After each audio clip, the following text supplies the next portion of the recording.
bem-vindo ao Pode Inspira, segunda temporada. Vamos começar o episódio de hoje que está maravilhoso.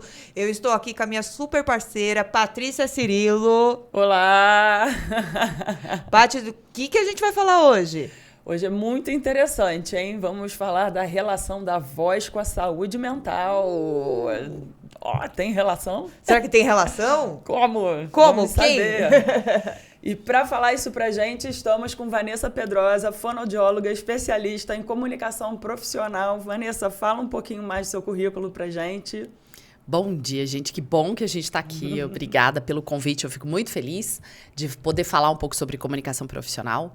E a comunicação, ela tem tudo a ver com a nossa saúde mental. A gente não trata, não vai ao psicólogo, ao psiquiatra, e a gente não vai, inclusive, para falar sobre os nossos problemas e dar uma outra interpretação, é por meio da comunicação. A gente refaz a história, os nossos pensamentos por meio da comunicação.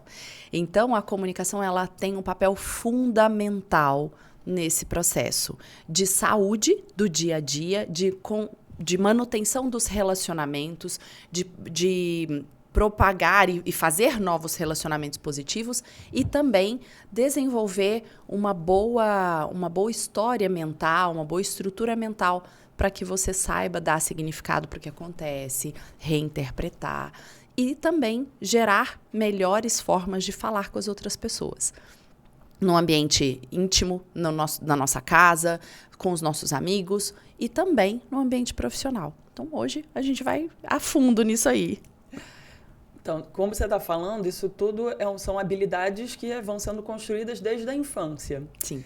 E aí, como que é o ideal disso sendo desenvolvido e caso não seja, como que você consegue consertar, digamos assim, mais para frente? A comunicação é um processo de desenvolvimento contínuo ao longo da vida. Algumas vezes a gente tem a oportunidade de elaborá-la melhor na infância e vai crescendo melhor, e às vezes a gente, na idade adulta, precisa investir um pouco mais de atenção para a comunicação, justamente para que você avance na carreira, melhore sua vida, tenha melhores relacionamentos. Então, ela é contínua. Você vai ter 90 anos e vai aprender novas habilidades de comunicação o tempo todo. E aí a gente traz uma habilidade que é a consciência, né, que é algo tão importante para isso. Você tem que saber como você se comunica para que você também possa melhorar essas habilidades, melhorar as formas que você fala com as pessoas e o seu discurso interno. Então, para você falar melhor com os outros, você também tem que ter um melhor discurso interno. E é isso que a gente trabalha. Por que você acha que é tão difícil a comunicação hoje? Tem até umas coisas no TikTok que as crianças estão cortando a fala por causa desses cortes rápidos, né? Eu não sei se vocês viram essa notícia. Os vídeos, normalmente, as pessoas estão falando e corta. É mais ou menos assim. E aí as crianças estão reproduzindo isso. Então, elas começam a falar como se fosse o vídeo. Como é que a comunicação das redes sociais, ou do que as crianças vão inserindo também, pode influenciar nessa comunicação, né? Porque, querendo ou não, a gente também vê esses vídeos e ficar vendo durante muitas horas, não sei, pega, a gente fica reproduzindo, não sei. Sim, e olha, você trouxe um ponto muito importante, que as redes sociais hoje, elas têm atrapalhado a comunicação e a interação das pessoas. Isso é tão absurdo, porque a rede social, teoricamente, ela nos favoreceria, porque é uma forma da gente se comunicar, mas ela impõe determinadas características e determinados comportamentos e padrões que as crianças não estão preparadas para lidar com eles. Então, já pensou? Tem muito adulto que abre frases, então a pessoa começa a falar assim, então essa água é transparente e nós colocamos na garrafa, muda o assunto, não termina o pensamento. Olha o tamanho do problema que é uma mensagem não terminada, uma mensagem não acabada. Você fica por conta do seu pensamento, porque o nosso cérebro faz isso. Ele fecha o conteúdo de acordo com o que ele não ouviu, né? O que faltou, ele finaliza. E essas mensagens vão ficando cada vez mais mal interpretadas. Então, nós temos por responsabilidade observar isso. E esse é um dos trabalhos, inclusive, dos treinamentos nossos na idade adulta, Ensinar as pessoas se você começou um raciocínio, fecha. Não abre muita janela no seu pensamento, porque o outro não consegue acompanhar. O ouvinte não consegue, ele não tem atenção suficiente para acompanhar isso. E nem você, porque se você não tem a capacidade de construir um pensamento do começo ao fim, você vai ter um problema grave de expressão. As pessoas não vão te entender, nem você vai. Eu atendi um tempo atrás um profissional, um executivo da área de vendas muito importante de uma grande empresa no Brasil. E toda a equipe de comunicação da empresa falava, você precisa trabalhar com ele. E eu cheguei, ele falou, não, eu falo super bem. Ele realmente fala. Então, uma pessoa que tem uma boa voz, tem uma boa dicção, mas ele não consegue se expressar. E aí eu peguei um vídeo dele e falei assim, eu queria que você lesse esse texto aqui para mim. Eu transcrevi o texto que ele falou. Eu transcrevi palavra por palavra. Aí ele leu o texto e ele fez assim, mas isso aqui não dá para entender. Eu falei, mas isso foi sua fala. Ele falou, não foi. Eu falei, foi, vamos assistir o vídeo? Aí ele começou a acompanhar. E ele entendeu, é um profissional de alto desempenho, alta performance, e ficou muito claro para ele o tanto que as mensagens dele não chegavam com clareza. Então isso, e o diretor dele, o chefe dele, tinha dito para ele, ele não vai evoluir na carreira se ele não melhorar esse padrão, esse comportamento de fala. E ele mudou completamente. Então, era uma pessoa que já tinha chegado até um certo ponto, mas precisava chegar mais. Só que a comunicação dele não ia avançar. Por quê? Porque quem não se comunica bem não inspira, não diz para onde a gente vai.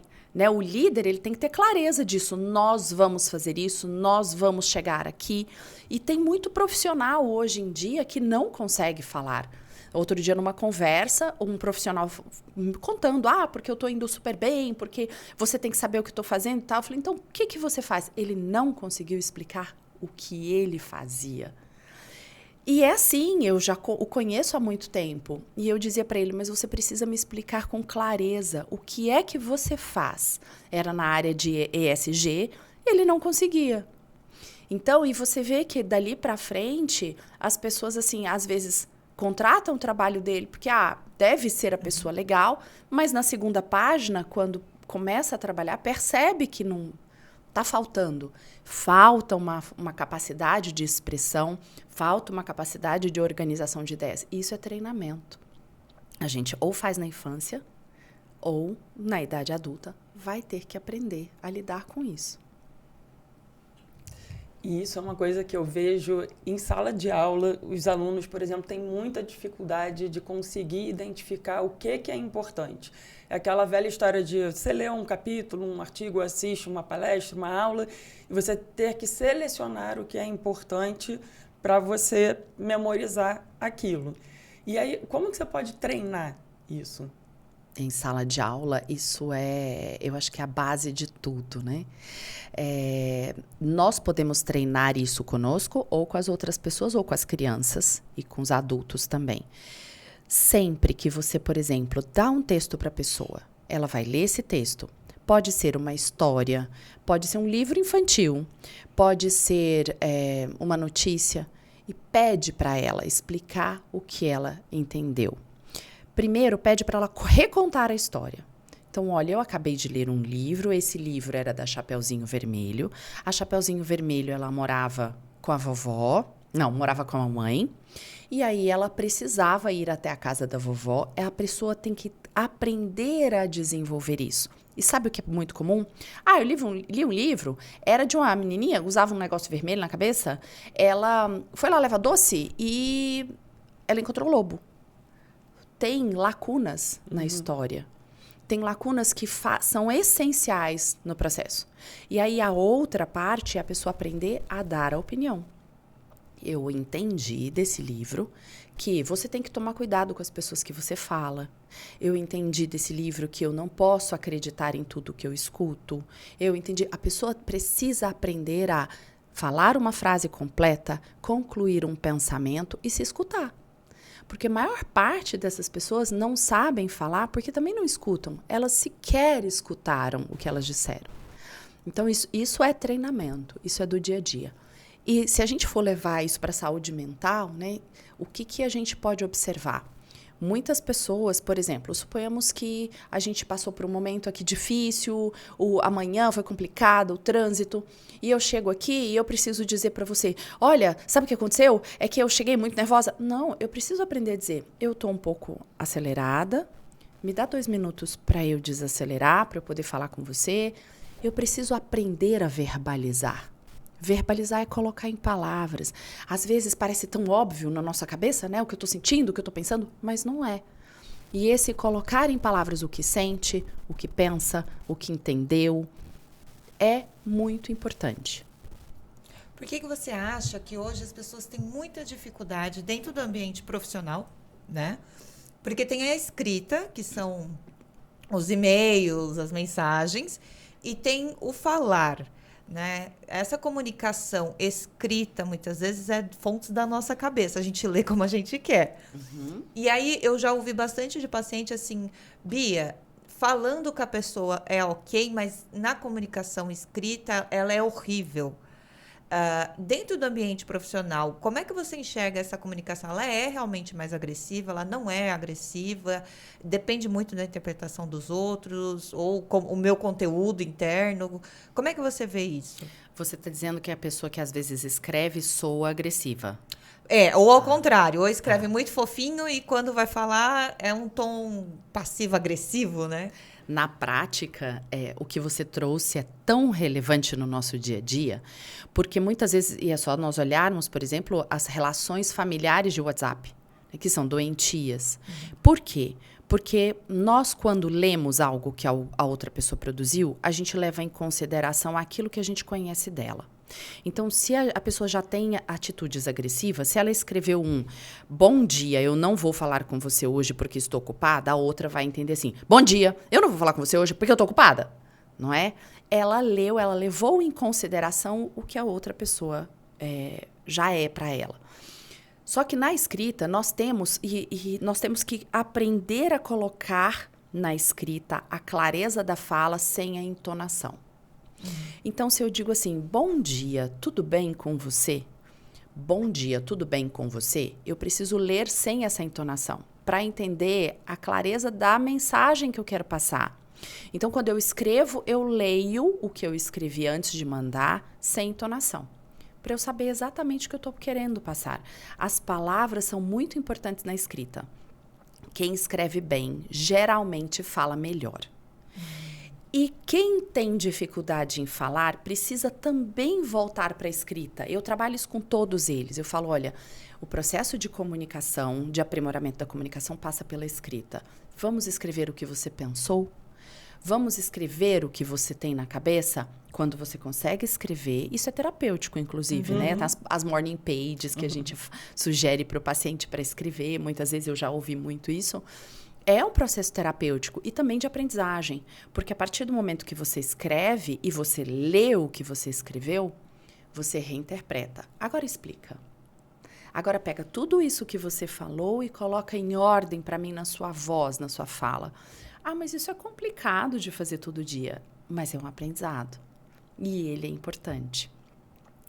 Eu atendi um profissional uma vez que ele falou assim, eu me lembrei de você, eu estava lendo um livro e pensei tanto naquilo que você falou. Eu fiz, que livro que é? Eu adoro livros, então eu sempre quero uma orientação, uma sugestão.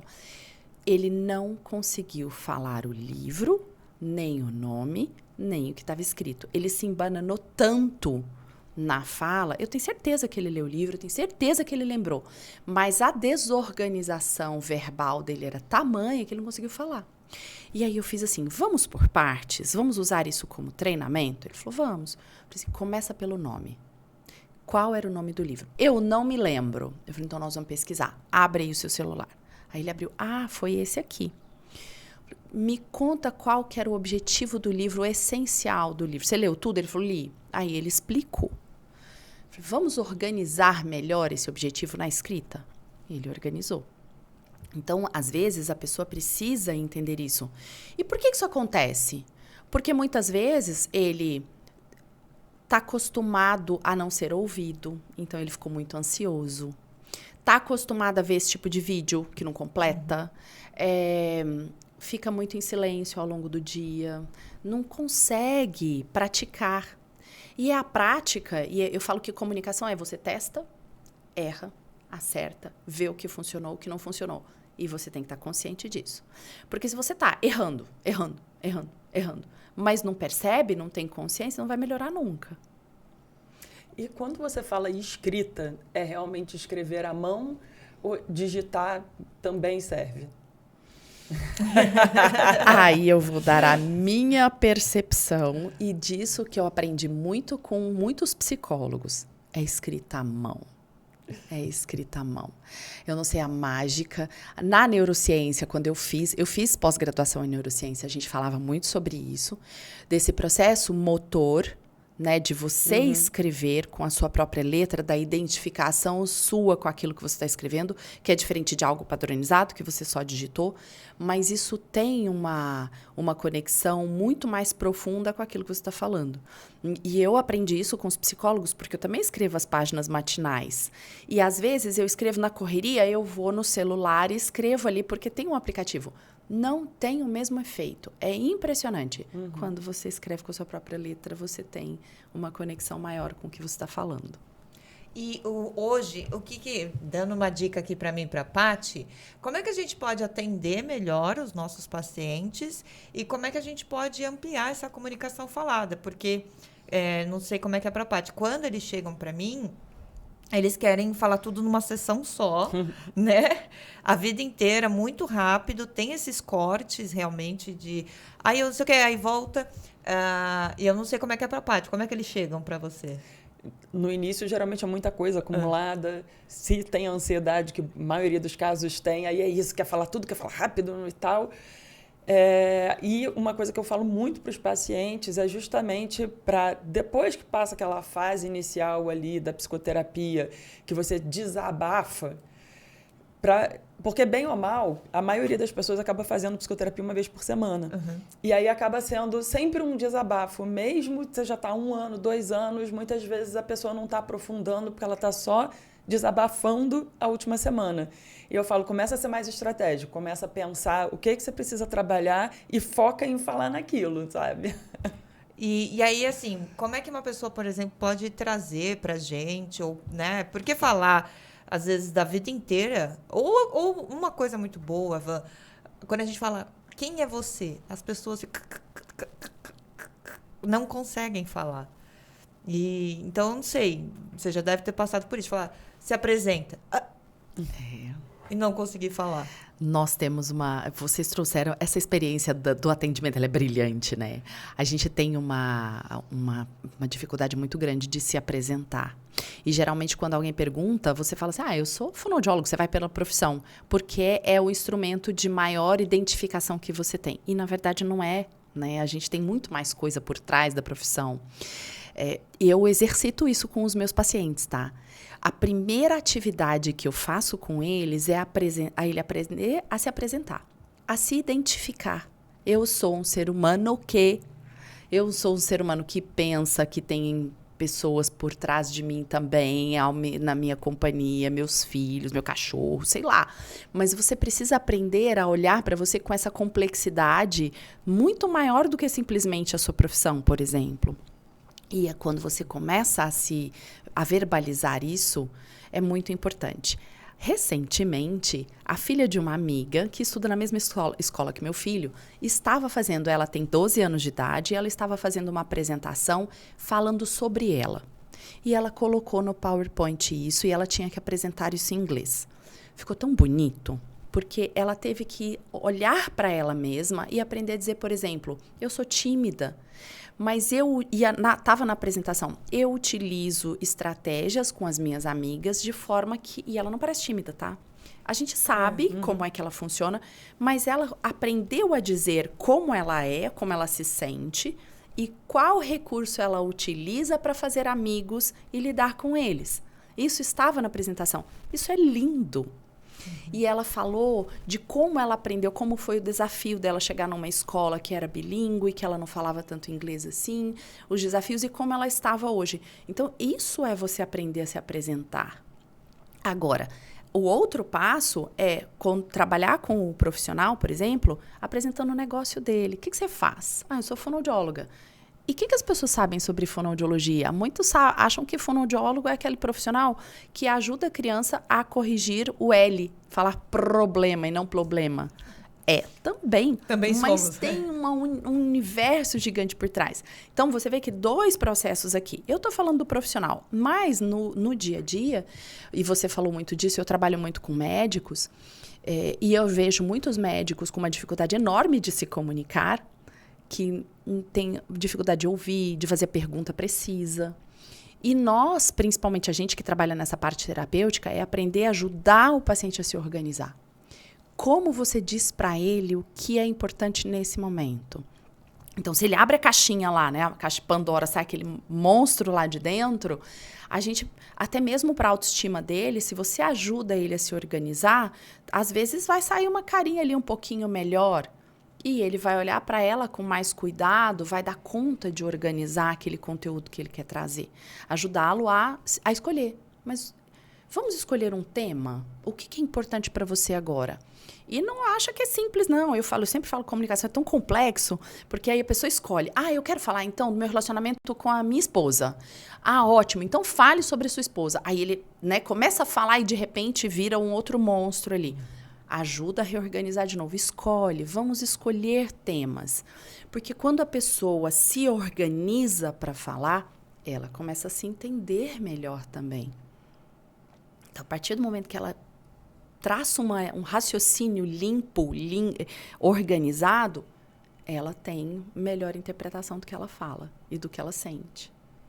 A gente está conversando e eu estou imaginando que no futuro vai vir uma epidemia da falta de comunicação. A gente já fala do impacto da mídia, né, desse uso de qualquer recurso de tela e das coisas estarem ficando cada vez mais curtas, mais imediatistas. A gente já sabe que isso interfere também na paciência das pessoas. Ninguém está querendo mais assistir filme de 1h30, tem que ser um shortzinho. E agora esse impacto na fala. Eu estou pensando, na psiquiatria e na psicologia, a gente não tem exame para identificar. A gente precisa do paciente explicando. Então, assim, a gente não vai mais fazer diagnóstico. Porque está tudo muito cortado. Essa foi uma coisa legal. Todo mundo acha que fono é só para corrigir criança, né? Uhum. Eu tenho uma dicção péssima. Péssima minha dicção. É verdade, menina. Então eu também tenho alguma forma muito boa, técnicas muito boas. E aí eu percebo que a dicção, por exemplo, no meu caso, ela vai pro chapéu quando eu tô pensando mais rápido do que eu tô falando. E, na verdade, eu acho que todo mundo. E aí, assim, essas pessoas que falam muito rápido ou pessoas que são muito prolixas, isso daí também, Paty, você falou, o pessoal não tem mais paciência com gente que fala de uma forma mais pausada, que elabora o pensamento. Eu não tenho nada contra. Você tem? Não, mas eu até sou mais disso e eu tenho... Você está se acelerando. Eu tenho que falar mais rápido, porque senão eu sou chata. Como é que você vê? E o que é um prolixo? Que todo mundo fica chamando aí, você é prolixo, não sei o quê. E aí a gente quer saber tudo isso. A gente está fazendo consulta, na verdade. Mas explica pra gente sobre isso. A prolixidade, eu vou traduzi-la de uma forma muito simples. É prolixo. Tudo que é prolixo é pro lixo. Você falou demais, mas vai depender do contexto. E você trouxe uma coisa tão legal, porque quando o paciente fala demais, ele fala sozinho, ele perde o tempo dele, não é? Porque ele vai lá para te ouvir, para você, às vezes, ajudá-lo a se organizar o pensamento. É totalmente terapêutico isso. Agora, se ele chega lá falando demais e ele não dá espaço, ele tem algumas coisas por dentro dele, ou ele não quer te ouvir, ou ele está tão focado no problema dele que ele está mais focado no problema do que na solução, não é verdade? Então, você vê que essa forma de se comunicar, ela tem uma questão egocêntrica, um negócio voltado para dentro. Então, o prolixo, ou ele tem uma dificuldade enorme de organização, ou ele não quer ouvir o outro. Ele está focado na fala dele, pronto. É meu espaço, é isso? É meu espaço. E conversar com prolixo é muito chato. Não é verdade? Agora, eu vou fazer uma pergunta, eu não sei se fica muito técnico, mas qual é a diferença de ser prolixo e ser minucioso? Aí tem o risco, porque às vezes você conversa com uma pessoa que ela fala isso, né? Mas eu quero explicar tudo direitinho. Mas é necessário? E aqui nós não estamos falando de falar rápido demais ou não. O falar rápido demais é um padrão, motor de fala. Agora, o conteúdo e a forma que a pessoa pensa e ela quer falar são coisas diferentes. Até para o professor, um professor em sala de aula, às vezes ele precisa ser minucioso, não precisa? Mas vai depender do contexto. Se você tá, por exemplo, um professor de química dando aula para uma fonoaudióloga, ele vai precisar ser minucioso. Porque se ele não explicar lá dos primórdios, eu vou sentir uma certa dificuldade para entender. Porque não é minha área. Foi muito tempo atrás. Então, eu vou precisar de mais conteúdo. Então, você é minucioso dependendo da situação. E você tem que entender ela. Na comunicação, qualquer extremo é ruim. Se eu falo rápido demais é ruim, se eu falo devagar demais é ruim. Mas, se eu acho o meu meio ali do ponto dessa situação, vai ser mais agradável. Se eu sou minuciosa demais, dependendo da situação, ninguém quer me ouvir. A pessoa começa a contar, então, porque quando eu era pequenininho, não sei o que, você está assim, e o que aconteceu hoje? Me conta de hoje, não precisa contextualizar. O minucioso, ele dá muito detalhe porque ele acha que é importante para contextualizar aquilo para o outro, mas na prática o outro começa a viajar, né? Sim. Para de prestar atenção no que o outro está falando. E não é difícil prestar atenção em alguém que está contando lá o detalhe do detalhe do detalhe, porque às vezes não é necessário. E nós, como comunicadores, temos que entender esse momento. Qual é o meu momento de fala? Qual é o contexto aqui? A pessoa está querendo saber mesmo? É relevante? Às vezes eu falo isso. O que você está falando é relevante? É relevante para quem está escutando? Ou é só relevante para você que quer falar muito? Né? Então, aí entra nessa questão que você falou até do vir desde pequenininho, você ir conseguindo se expressar, escrever. Aí a pessoa tem que primeiro perceber isso. Tem. E aí o trabalho também é nesse sentido, a escrita acaba sendo o início para essa percepção, para esse autoconhecimento. Acredito que a escrita ajuda muito, ela é uma das ferramentas e ela ajuda muito. Então, começar a escrever os seus pensamentos, o que você sente, ajuda muito. Eu faço isso muito no trabalho, de forma que a pessoa transforme, primeiro claro para ela, e depois aprender a falar, porque você vê que quanto mais ela fala, mais ela consegue tirar aquilo que é relevante, o que não é da fala, e ela começa a reinterpretar. É igualzinho fazer uma apresentação profissional. Você pede para a pessoa fazer uma apresentação profissional, ela acha que tudo é importante, coloca lá 1 hora de fala. Aí você conta para ela assim, você só tem 10 minutos. Ela fala, mas não dá tempo. Eu falo, reseleciona o que é importante. E ela acaba colocando lá de uma forma que fica relevante. O TED veio para nos ensinar isso, né? O TED Talks.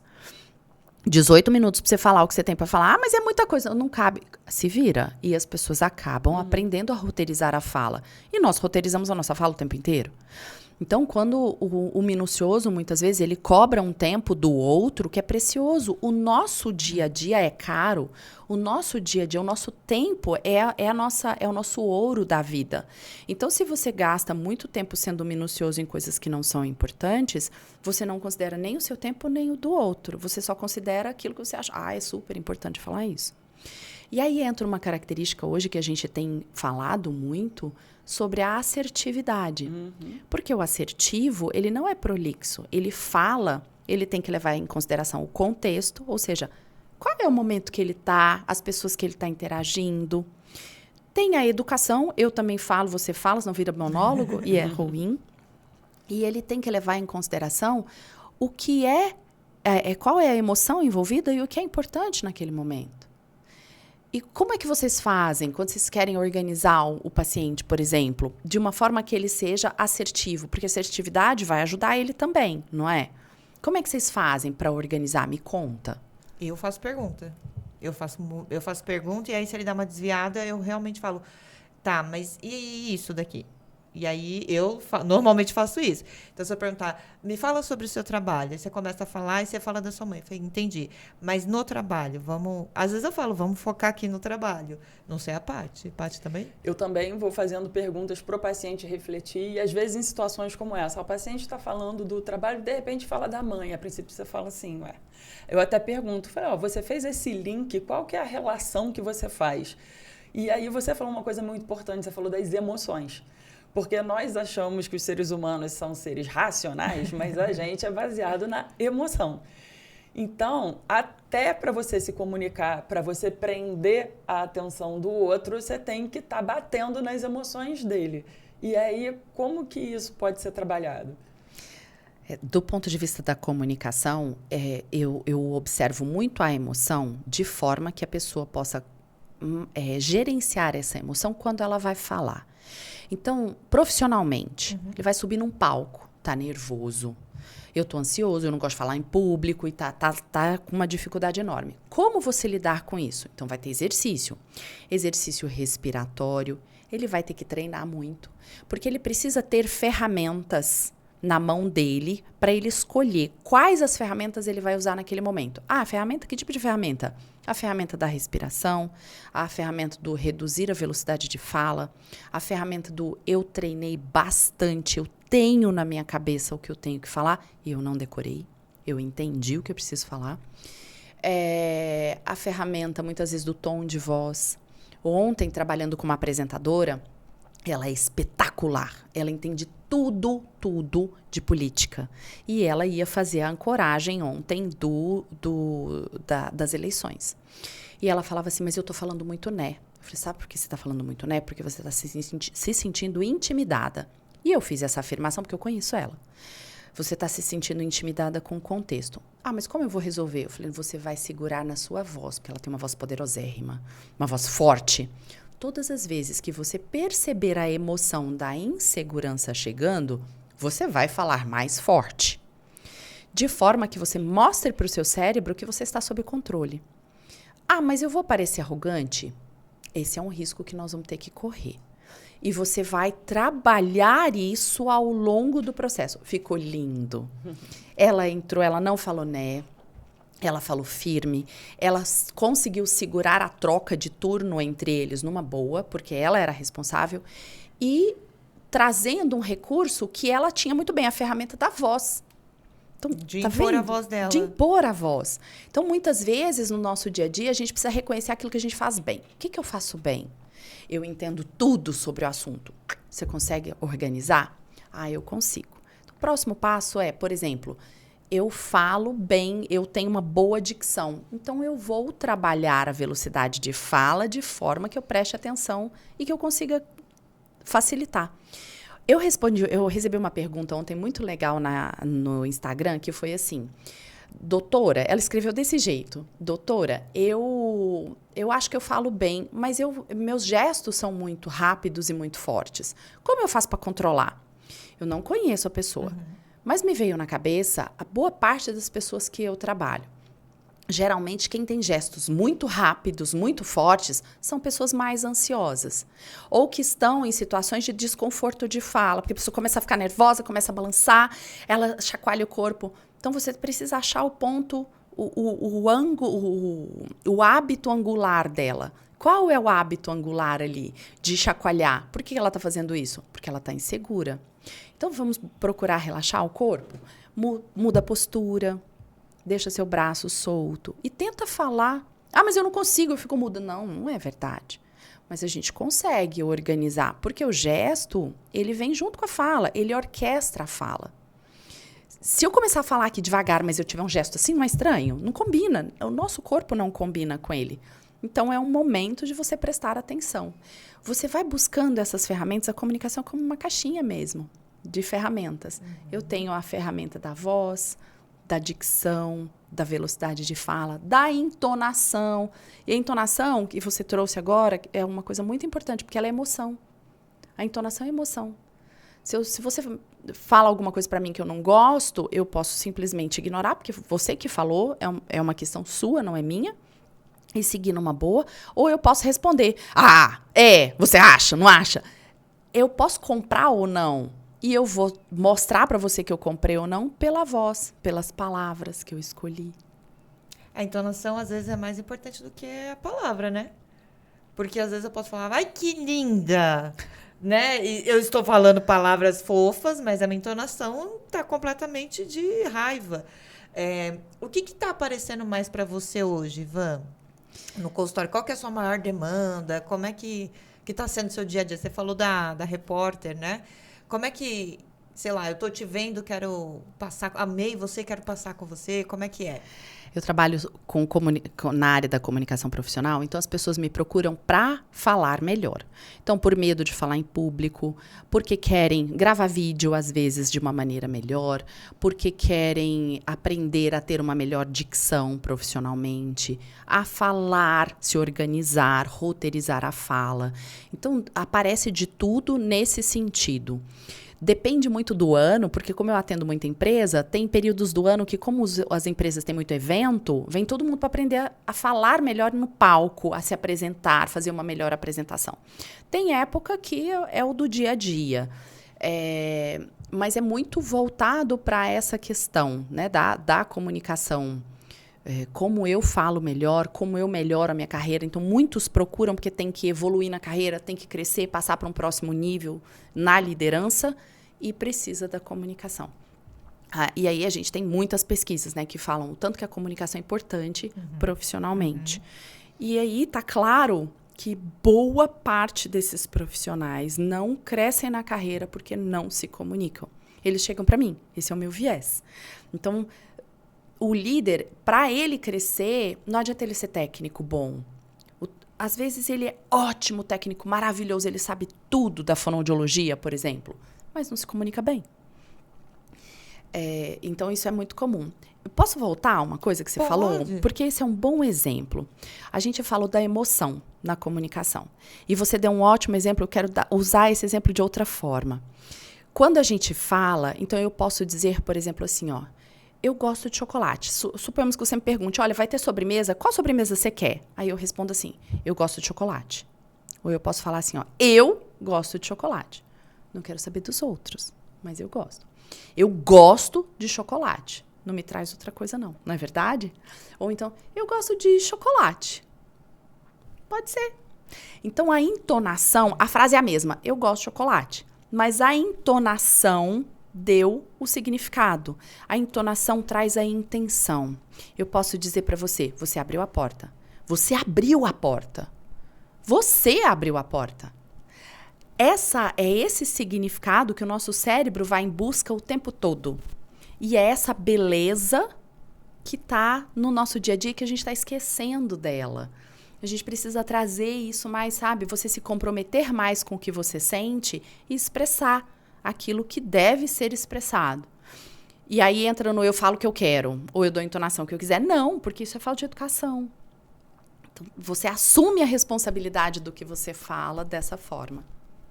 Uma coisa que veio na minha cabeça, esse é o tipo de exercício que a gente vê muito, como pensa em atores, né? Os atores pegam a mesma frase e vão fazendo com diversas interpretações diferentes. Só que hoje em dia também, com essa questão da mídia, pessoas que não têm toda uma bagagem, uma formação numa área, acabam indo e fazendo seus próprios canais, seja de entrevista, seja até com atuação, com seriados, filmes. E é óbvio que existe uma diferença abissal entre o que a gente tinha da televisão comum, aberta, de atuação em relação ao atual. Que as crianças, os adolescentes, todo mundo tem visto esses canais do YouTube.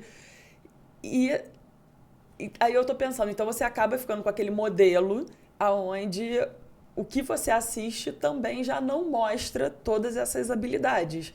Então, isso também influencia para você já começar de uma base menor de tudo, de expressão, seja corporal, seja vocal. Acredito que sim. Eu acho que nós temos que passar... Eu acho que o que você quis dizer para mim, deixa eu ver se foi isso. Eu tenho que olhar o básico, o essencial no meu jeito de falar. É o que eu estou falando assim, a gente vinha, por exemplo, a gente vem de uma época, eu ainda sou da época, eu ainda não peguei internet, por exemplo, criança e tudo. Então, a gente tinha os atores, eles têm toda um estudo de como interpretar, de oratória, de entonação, uma série de coisas. Hoje em dia, as pessoas estão fazendo seus próprios canais sem ter esse estudo. Sim. E existe uma diferença abissal na qualidade de como fazem. Sim. Mas, para quem está assistindo, aparentemente isso não faz muita diferença porque os canais estão fazendo sucesso. Mas, bem ou mal, é mais uma perda numa base. Então, você tem menos expressão, Sim. tanto corporal quanto na oratória, porque você está absorvendo ali no seu dia a dia. Na prática, o que você traz, e eu estou pensando aqui na minha vida de mãe, inclusive, porque o meu filho, por exemplo, adora Pokémon. E a tradução do Pokémon, eu já trabalhei com dublagem, eu sei disso, você traz uma fala muito mecanizada, né? E numa emoção muito diferente. E se ele assiste só aquilo, ele vai repetir. Então, o que eu observo hoje é que nós precisamos ter cada dia mais esse filtro daquilo que nós vemos, que nós assistimos, nós somos frutos do meio daquilo que a gente convive, e ver diferentes coisas, porque se você só vê você está totalmente inserido só nesse contexto. Hoje de manhã, ele ligou a televisão, meu pequeno, ele tem 10 anos, e lá vai ele pro Pokémon de novo. Juro, eu vou aqui eu vou usar minha palavra de mãe. Eu odeio aquilo. Tô sendo mãe nesse momento. Porque ele vai e coloca, aquilo é tão, sabe, tão o dia inteiro. É muito ruim para ele. E ele tava ali tomando café, ligou o Pokémon, eu fiz, desliga esse negócio. Aí ele, mas é rapidinho. Desliga, você arruma outra coisa para você assistir. Eu sei do que eu tô falando, porque eu tô vendo, né, isso interferindo na comunicação dele. E a gente também tem que prestar atenção nisso. No nosso dia a dia, nós não podemos, como responsabilidade mesmo, deixar que a gente tenha acesso só a um tipo de coisa, a um tipo de cultura, a um tipo de conteúdo. Você tem que aprender a ouvir as outras pessoas, os pensamentos diferentes. Isso é igual política. Se você acredita só no seu e não escuta o outro, não vai dar certo. Do mesmo jeito, eu preciso aprender eu gosto de funk, por exemplo, não gosto. Mas se você só ouve aquilo, aquele conteúdo, ele vai tomar conta de você. E ele vai tomar conta dos seus hábitos, dos seus pensamentos, do seu jeito de falar, das suas palavras, porque aí você começa a usar todos os palavrões, todas aquelas palavras que não são do dia a dia, não são da realidade. Então, nós temos que ter essa responsabilidade de trazer para a gente uma variedade e escolher. Então, por exemplo, se eu estou entre os meus amigos, o meu jeito de falar pode ser um. Às vezes eu uso palavrão, às vezes eu tenho um jeito de falar assim, pega essa coisa aí para mim, isso é especificidade. Pega essa garrafa, por favor, é diferente. Mas no dia a dia, talvez eu até possa falar assim. Mas eu tenho que aprender, porque se eu tenho repertório, eu aprendo que no trabalho eu não posso falar desse jeito. E sabia que isso é um grande problema? Imagino que no consultório vocês devem ter muito acesso a essa, porque vem muita emoção, então vem muita palavra inadequada, né? Então, por exemplo, no trabalho, eu tenho profissionais que acreditam que está tudo bem falar palavrão. Então, é aquela pessoa que você pergunta uma coisa para ela, eu faço isso ou isso. Mas que você está fazendo? Ele acha que ele não está sendo agressivo, ele acha que ele está só sendo espontâneo. Mas o outro ouvido não está gostando. Então, trabalhar isso é muito importante. E ver que a comunicação é um contexto enorme. Eu tenho um profissional que é assim, ele é super espontâneo. E aí todo mundo fala assim, olha, no primeiro momento as pessoas se assustam com ele, mas depois gostam, porque vê que ele tem um coração enorme e tal. Mas você não pode ter esse mais no meio do caminho, né? Esse mais atrapalha ele. As pessoas podem acusá-lo de assédio, as pessoas vão evitar falar com ele. Não, eu não vou perguntar, porque ele vai me chamar de burra. Não posso. Hoje em dia tem essa questão. Qualquer coisinha vira um problemão. E até as expressões que a gente tinha, a gente também está perdendo a liberdade de falar. Como é que fica isso? Porque hoje em dia... Você trouxe um tema muito legal. Eu não sei como vocês têm trabalhado isso, porque eu também estou em busca dessas respostas. Eu acho que nós estamos vivendo uma patrulha muito radical. Eu, às vezes, me sinto preocupada e com medo de falar com determinadas pessoas, porque eu não quero ser mal interpretada. Eu estou aqui com todas as boas intenções, tentando resolver algum problema, por exemplo. Mas tudo que é também difícil nos leva a pensar. Então, trazer a reflexão, e eu tenho trazido muito isso. Pensa, o que vale para você que não vale para o outro? O que você gostaria de ouvir ou o que você não gostaria de ouvir? Então, quando você traz essa reflexão, você traz a responsabilização também. Então, se eu acho que falar, por exemplo, palavrão é ok, eu preciso entender que vai ter determinados ambientes que não vão aceitar. Então, tira da minha boca. Eu não quero falar.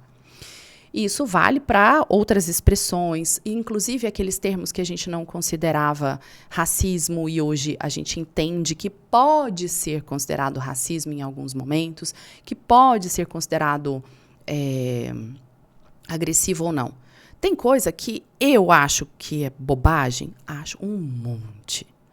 Mas se o outro não quer ouvir, então eu não vou falar. Por quê? Porque eu quero ter vida boa. Não quero ter problema com as pessoas. É muito mais isso, mas esse é o meu jeito de pensar. Não quer dizer que todo mundo pense assim. O que acontece é que está todo mundo muito umbilindrado. Então, daqui a pouco, tudo vai ter uma interpretação nas entrelinhas que vai poder deixar alguém chateado. E aí não entra também numa coisa sua, porque na nossa área, psicologia, psiquiatria, a gente sempre fala até para o paciente, ó, se te incomodou demais, se te irritou de uma forma, tem alguma bagagem sua que está fazendo com que isso tenha ficado tão intenso e geralmente até desproporcional para a situação. Então, a pessoa que está ficando incomodada também deveria fazer uma reflexão do porquê que ela está tão incomodada com aquilo. E um outro questionamento é se essa é a melhor forma. Igual a gente tem muitos termos técnicos que vão tendo preconceitos e vão sendo mudados. Igual a retardo mental. Hoje em dia não se usa mais por causa do preconceito. Mas você reduziu o preconceito? Você mudou o nome? Não. E isso acontece com tudo, com racismo. Então, a forma certa de trabalhar, como seria para ter essa conscientização? A forma certa, no meu caso, quando a gente trabalha isso, eu não vou a fundo porque eu não sou especialista. Então, eu sempre sugiro para a empresa trazer alguém que seja especializado, por exemplo, na área para falar. Então, vai trazer um psiquiatra, um psicólogo para falar, vai trazer alguém, por exemplo, são os termos que podem ser interpretados como preconceito da comunidade LGBT. Então, para cada um, a gente às vezes precisa aprender tudo. Não quer dizer que eu vou ficar um especialista. Então, em algum momento, se você for falar alguma coisa, só toma cuidado com a palavra, porque se você usa uma metáfora, por exemplo, ela pode ser mal interpretada. Então, vai no literal para não correr riscos.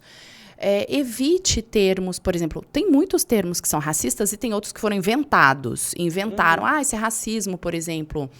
Qual que era o denegrir? Dentro do português, ele existe e tem gente que vai gostar, tem gente que não vai gostar. Eu não vou deixar de usar. Se a pessoa tem algum problema com ele, ela vai precisar se tratar.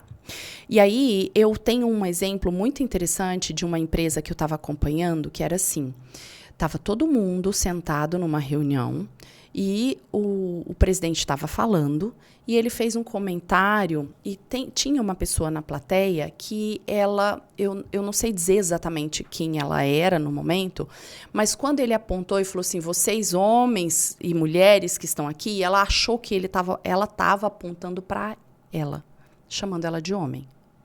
Mas ele fez isso, ele fez um gesto e eu entendo. E ela acusou ele de racismo.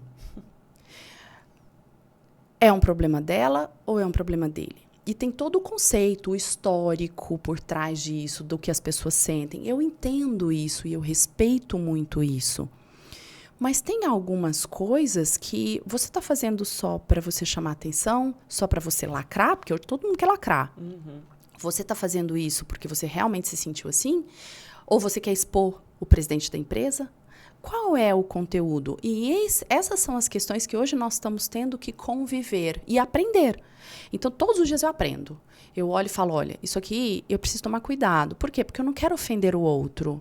Eu não quero que o outro ache que eu sou uma pessoa ruim para ele. Eu não sou, eu não quero ser. Então, eu tenho que tomar cuidado.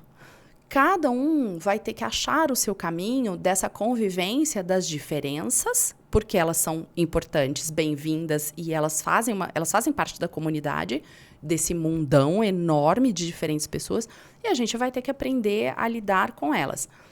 E todo momento de questionamento passa por isso, né? Nós estamos questionando os nossos comportamentos. Então, a gente vai no extremo, para uma hora a gente achar um conforto.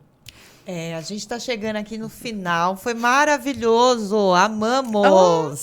Van, deixa pra gente aqui onde é que a gente te acha. Tá bom. Vocês podem me achar no Instagram, que é Vanessa Pedrosa Fono. No LinkedIn, que é Vanessa Pedrosa Fono.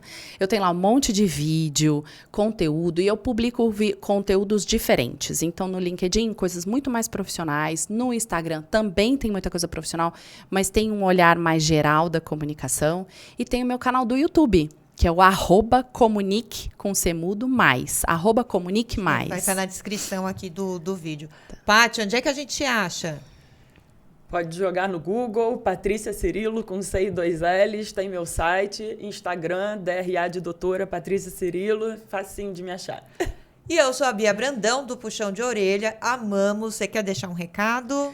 Gente, eu adorei essa conversa com vocês. Obrigada pela atenção, obrigada pela oportunidade. Esse momento é tão rico, né, pra gente discutir, olhar e várias perspectivas da comunicação e ver que a comunicação humana, ela é humana. E comunicação humana passa por toda essa complexidade e ela tem vários setores que podem contribuir com ela. Adoramos. Fica por Amamos. aqui. Beijo, meninas. Tchau, tchau. Tchau, tchau.